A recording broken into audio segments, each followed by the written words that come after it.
What's up, everybody? It's Jay Shep. I'm back again with my music, motivation, and ministry podcast. I'm here today talking with a good friend of mine. You could say she's like a little sister to me. I've been knowing her for about, oh man, it's been over 10 years now. But shout out to her. She's doing some really big things in the Chicagoland area. This is Danielle Davis. Everybody give it up for Danielle Davis. Hi, everybody. So Danny D, what's going on with you, girl? How are you doing? I am doing well. Thank you. How are you, Jason? I'm doing amazing. I'm blessed. Glad to be alive. Glad to be healthy. So much going on during this day and time with these double pandemics that are going on. With the consciousness of people waking up all over the world. And you and I had a conversation about a month ago. And from there, you got into action. So can you talk a little about what this past month has been for you as you've gotten into action, and we'll talk about some of the things that you've been working on. Yeah. So as you know, like you and I spoke, launching a nonprofit has always been something that I wanted to do, but it was never something that I actually stood and stepped out on faith and actually did. The rioting and the looting and the kids not having any food the next day because everything was taken out of the grocery stores, it bothered me. It kept me up at night and my heart was heavy. And I was like, there's no way that I can just go on about my regular day and eat and do whatever it is that I need to do when there are so many other people that are suffering. So I just decided, you know what, I'm going to get up and I'm going to do something about it. So my first plan of action was to do lunch pickups for the kids in CPS on the South Side. That kind of expanded faster than I could even keep up. Like the donations were like overflowing, overwhelming. And my friend Kim, he reached out to me and said, I love this idea, but let's take it up a notch. Let's do home cooked meals instead of stacked lunches so that they actually have hot food on their table. That's where Chefs for Change Challenge was created. Yeah. Cam made the first, I think, 30 meals that we provided. And we started going through Instagram and just finding random chefs and tagging them like, you've been challenged. So many people signed up. It spread like wildfire. We have chefs that were in Miami, LA, Baltimore, Chicago, Houston, Kansas City, Seattle. We've had chefs from all over participate. And then they tag 5 chefs. So then we've got more chefs coming in. That's still ongoing. So we, on a weekly basis, every Thursday, we've been dropping off food to families out south. The lists are provided via my friend who's a social worker for CPS. So she finds me the families and then I go drop them off. But because we had so many donations, I was like, you know what? Let's take a step back, figure out a strategic way and a larger way to help people. And then that's where the event this past Sunday came in, where we provided diapers, wipes, formula, soap, food, household items. We provided, I believe, over 65 bags for families. We raised over $1,000 in 4 hours. So now we're on to our next initiative. So it has grown. It's been a crazy month. I never thought that it would even grow into this. Yeah. But I'm glad I did it because like I'm happy with the way it's turning out. I watched this an old interview of Tupac a couple of days ago, and something struck me that he said. He said, "Why are the people winning humanitarian awards the ones with millions of dollars in their pockets? Why are people winning humanitarian awards who have the biggest houses?" He said, that doesn't make sense, right? And no shade on people who win humanitarian awards. Beyonce just won one of BET Awards. Shout out to Beyonce. You know, she does great work. But it's the individuals like yourself. When I think of humanitarian, right? Someone who said, I can't go to sleep because I know it's kids who can't eat. That is what is embodying today. And I thought about something a few weeks ago, how people have criticized the millennial generation, which you fall right smack dab in the middle of a millennial. You probably have, oh, you're a millennial, you're just young, you don't know. Well, I want to, first of all, take my hat off to you, because you are the embodiment of what the millennial generation represents. The millennial generation is a generation that's not sitting around waiting on the government to do anything, right? So what you did was you stepped in where the government failed. Where the government took the L, you were like, nah, not on my watch, right? So this is such a big deal to me, because as people around the world begin to wake up, as Black people begin to wake up, like, tell me, how does it feel as a young, successful Black woman to see that you have fed thousands of people, that you indeed are the embodiment of what they said Mother Teresa was? At age, I'm not gonna give you an age, but at such a young age, how does it feel to be now put in that position? It is one of the most, like, Jason, I'm not an emotional person by any means. Like, I keep things very clear cut, dry. I'm very outspoken in things that I say. But this makes me emotional. Like, I was thanking everybody for coming out on Sunday, and I was getting choked up because I'm so fulfilled, like, and I'm happy, and I feel like this is, like, I'm finally starting to walk my path and do, like, what I'm supposed to do. And if I can help someone else, it's not about the money. That's not what's driving me. It's that I want people to do better and be better. And if I can help you do that, then I'm totally on board. So Yeah. I don't know. It's indescribable. Yeah. And see, this is where I feel the world is heading. Like, there's so much negativity that's been out there, and we can consume the negativity. It's going to do whatever. But from where I sit, from the things that I see, these are the things that God is showing people, right? I believe, I'm a person of faith. I'm a believer. I'm a believer in Christ, right? I believe the first thing that Jesus came to do before giving people salvation, because I do believe in salvation, he wanted to give them liberation. He wanted to make sure that poor people had enough. He wanted to make sure that people had food to eat, clothes on their back, shoes on their feet, the bare necessities, the things that, quite honestly, the upper 1% has made sure is a struggle for many people of color all over the world. And now your organization, Good Vibes Only, right? Yep. That's the name of the organization, and I love the name of that. This organization, along with the other organizations that are partnering, Chefs for Change, and I talked to Chef Cam a few weeks ago, and shout out to Cam. I saw he was out here in Hollywood a few days ago, so I'm like, gotta hit me up, bro.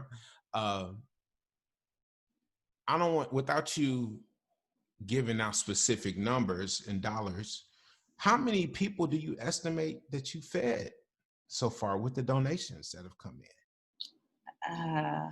In the last month, I'm gonna guess and say it has to be like close to 600-700 people. Wow. Yeah. That's a lot of people. Yeah. And none of this would be possible if people weren't willing to give, right? Because I can't do this by myself. So it also warms my heart to see that people want to help. So I really appreciate that too, because I couldn't have even gotten this far without people wanting to step in and step up. So what was the event that you did this past Sunday? What was that event all about? What was that? It was a community give back. I just wanted to raise awareness about my brand and like what I'm trying to achieve, and B, incorporate both the Chefs for Change by providing food for families as well as essentials. So I wanted to not have food be my only focus. So that's why we took a step back, took a couple weeks to plan the event and figure out, okay, what else do people need most of? What's most expensive? Formula, diapers, wipes. I don't have any children myself, but I know from my friends and their experiences that it's not cheap. It's not cheap. I So remember. I remember. It's crazy because we have 2 kids, and so we've been out the baby game for about. We probably bought our last pack of diapers about what, at least five, eight, 6 years eight ago. years ago, 7.5, 8 years ago. And it was like Walgreens was like between Walgreens and whatever local, grocery store, like I could just like tabulate it. It was gonna be $150 between diapers, formula, you know, just take that 150 off like every 2-3 weeks. Like, so to not have to go back into that realm anymore, I'm grateful. I'm over that threshold. But it is expensive. It is something that, the bare necessities, like when the bare necessities are so expensive, it makes it hard to even take a leap into life. So I want to ask you what's next. I want to see how can we now take it from the necessities and then go into things like education, um, building a new economic system, credit. These are things that, I have not talked to you about, but I definitely see it on you. How can we build funds? How do we build trust? How can we turn good vibes only into not just feeding a community, but how can we turn it into a trust that has over 50 million, $75 million in it to make sure that we have housing, that we have education paid for, to make sure that we can provide transportation, that we can do things like get people's DNA tested to figure out where we're from. Like, these are bigger picture things. Are these things that you're thinking about as far as when it comes to how you want to progress moving forward? Well, long term, and I know that you and I have spoken about this before, I want to open up an after school program. And I do want to continue to help adults, but children are really where my soft spot is. So long term, after school program. Short term, we're doing a back to school drive, pending that school does resume in the fall, and have backpacks, school supplies, but also school uniforms and like socks, underwear, stuff like that. So we're planning, in the midst of planning that. And then after our event Sunday, one of my partners and I, we were talking. I said, this was great for moms, but like, what can we do for men? And so we were kind of like turning our wheels for that. Thank you. And I said, I feel like in the Black community, mental health is something that isn't really addressed that often. Absolutely. And I am a huge advocate for mental health. If you need to go get your help or speak to someone, then by all means do so. First, that was my major. I majored in psychology. So I think we're going to do, in the very near future, a forum. And we're going to have a panel for Black men to come talk about their issues and things that, like a shop talk kind of vibe, but there will be panelists such as therapists or counselors or motivational speakers to come and just, Sign me up. okay, I Make will. sure I'm on that panel, please. Absolutely. Make sure I'm on that panel. So those are my current 3 things that I'm kind kind of working on. Long term, I want to be a fixture in this community. Chicago needs so much help, and I know I can't do it alone.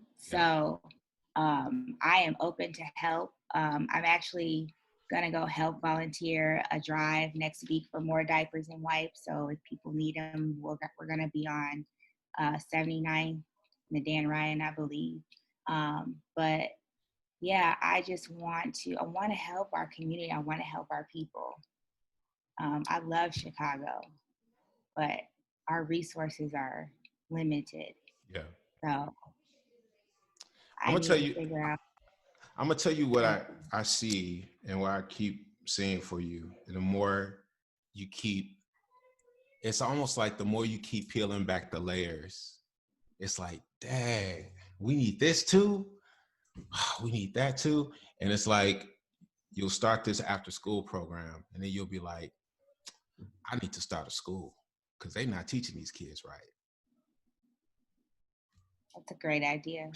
I just keep planting the seeds. I just This, keep planting the seeds. this is why I talk to you all the Yeah. time, because you always give me that extra oomph that I need, that Yeah. I feel like I don't have in myself. I'm like, you know what? Jason said, I'm just gonna go do it. Because I think the thing with people, and sometimes I don't even take my own advice, but I do know one of my gifts is I hear what people say and then I go tell them to do the next thing up, right? So if you think an after school program, it's like, nah, sis, it's starting to school. Your thing is gonna be starting to school. Like the after school program will be a genesis of it, but then after you see like, what are these kids learning? Are they really? Because I know you, like, you have this genuineness to fix things, and you're able to fix things. When you put your hands on it, you're able to fix things. Everybody doesn't have that gift. So you have the gift of rallying people, right? People will listen to you. Because some people could start this thing and say, I'm looking for donations, and they'll get $10, $100. And it's like, well, nobody came and did it. That's because they may not really have that gift, or that they might not be gifted in that area. They may need to find a person who's gifted to make it work. So what you're blessed with is the ability to rally people. People trust you. They trust your word. They know they can trust you with resources, right? That's how, people can send you money and not be afraid. Like, wait, is she gonna take this money and go buy a Range Rover? No.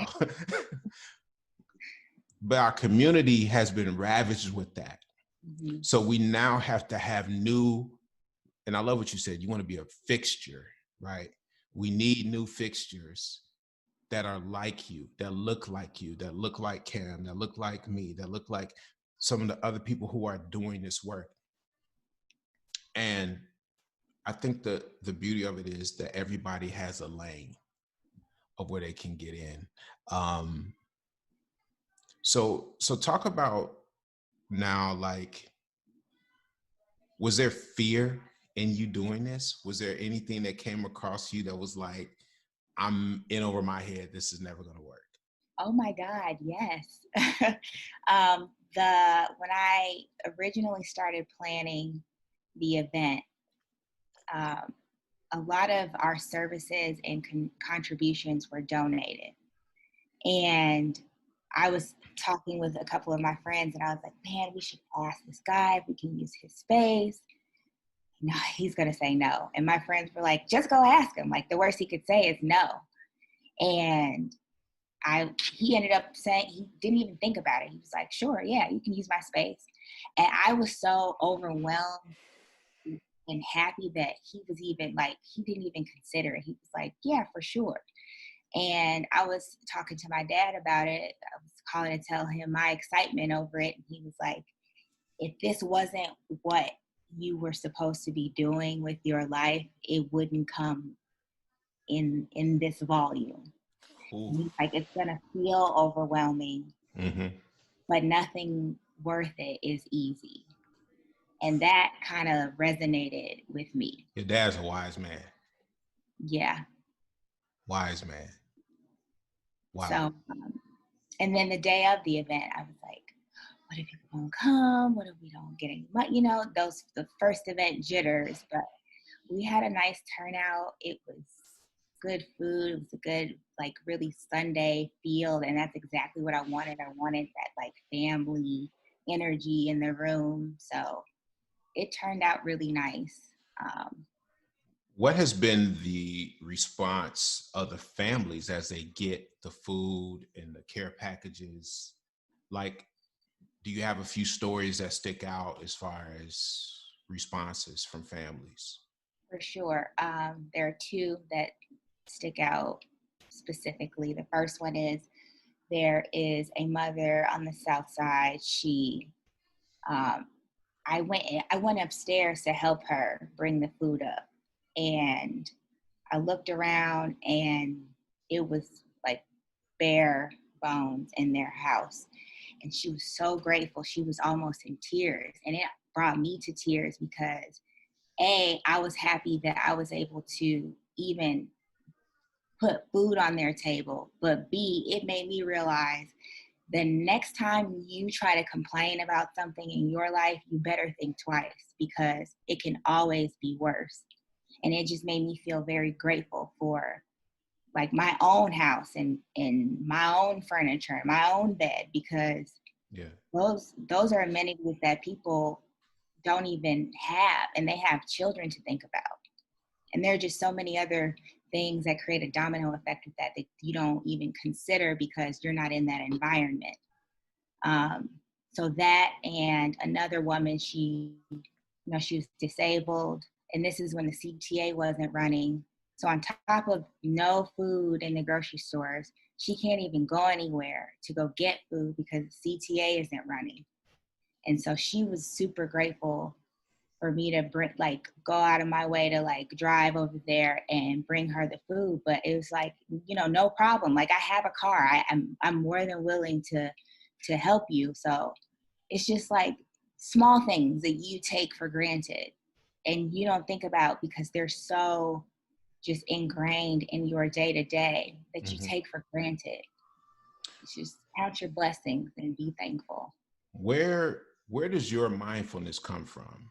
Like, because you, like how you speak, right? How you think. It's not everybody's, that's not everybody's vibe. Where does your mindfulness, like what's the genesis of your thought patterns? Like, is it mom? Is it dad? Is it something that happened to you when you were younger that made you take this path of like giving? Like, where do you feel that that comes from for you? I would say a little bit of just who I am as a person, but definitely influence of my father. He is a very thoughtful and calculated man.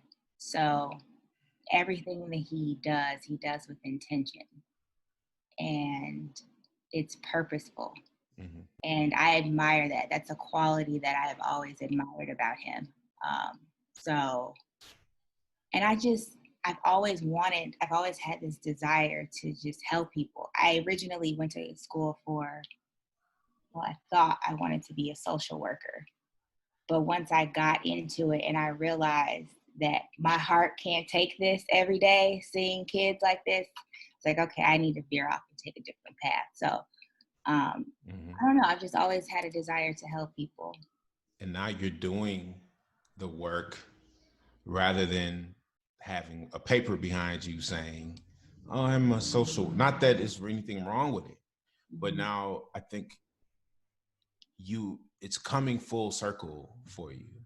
So you are doing the work with people, you're feeding people, you're helping to heal people, right? You're helping to bring them the thing that they need. I'm curious because I've been actually studying like what my name means.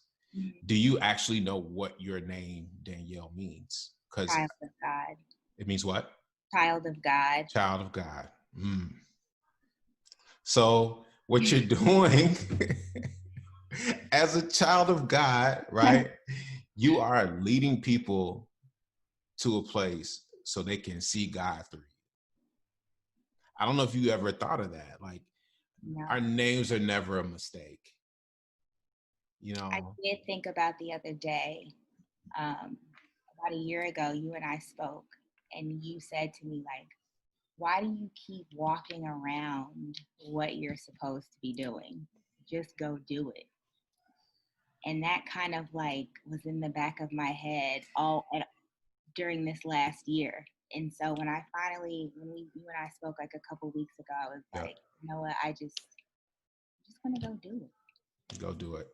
I'm super proud of you. Um, I see so much for you. You are you're going to light up the world, right? So this is going to be so much bigger than Chicago. And I know you have more plans. I know you're not going to go into detail on it. We can talk about it in detail. How can people get in touch with you? So our Instagram handle is good.vibes.only_shy. Okay. We are accepting donations. If anyone wants to donate via Cash App to Good Vibes Only Shy. We are working on getting the website together, so coming soon on that. Or you can email us at goodvibesonlyinfo0@gmail.com to figure out how else to support. That's amazing. You have my continued support. Myself, my wife, we will continue to give to this cause. And anyone out there, I hope that this is something inspirational to you, that you would give as well. And if you are seeing the story and being touched by the story, and you're saying, I feel like I need to do something to start, this is your moment to do it. This is your time to do it. You don't need anyone's permission, right? She saw that kids were not going to eat. So she went out and bought them food. It's that simple. It's that basic, right? So just get started, get going. Your purpose is so much bigger than what you can even fathom or think or understand. So this is Jay Shep. I'm signing off. I have my good friend here, Danielle Davis, with Good Vibes Only. I will leave her contact info and how you can give to this amazing organization below in my comments. I will have it pinned here. Until next time, this is the Music, Motivation, and Ministry Podcast. I'm your host, Jay Shep. Peace and blessings, everybody. Love you. All right. Bye, Danielle. Bye, All right.